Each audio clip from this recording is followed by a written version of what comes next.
Hi, my name's Abby Hildred, and this is my autoethnography project for media ethics.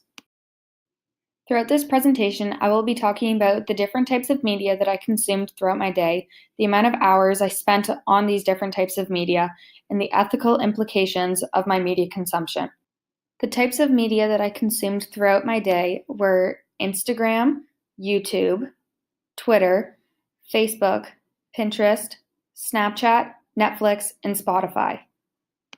At the end of the day, when I tallied up the amount of time that I spent on these social media platforms, I realized I spent a grand total of 6.3 hours on my phone throughout the day. I spent the most time on Instagram with a total of 2.6 hours throughout the day, but I logged onto Snapchat the most times with a grand total of 47. After looking back at my media consumption throughout the day, I can conclude that the main reasons I went on these social media platforms were to 1. Distract me from what was going on around me, 2. Procrastinate doing my schoolwork, and 3. A necessity as I have trained my body to fall asleep to TV at night, so I watch Netflix. At the end of the day, I thought about the ethical implications of my media consumption, and I noticed 3 major points.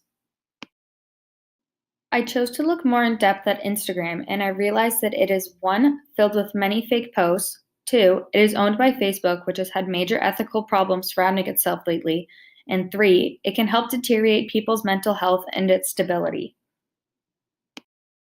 I personally have 2 Instagram accounts that I look at every day. One is my personal account that I follow all of my friends on, and the second is an account I use to only follow Instagram models, where I get inspiration for my own posts.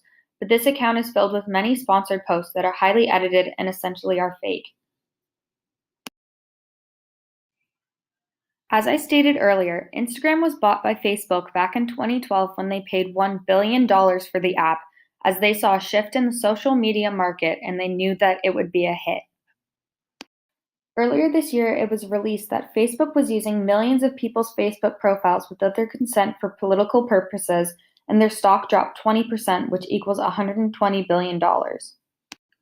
Circling back to the issue of mental health, I believe that Instagram plays a large part in the deterioration of many people's mental health nowadays. In previous projects I have done, I surveyed people asking them if they felt worse about themselves after going through Instagram for a short period of time, and 73% of the individuals said that they did. There are other positives to Instagram, such as it is a way for people to express themselves creatively, but these 3 negatives were some things that I noticed the most throughout my day of observing my media use. Thank you for listening to my presentation.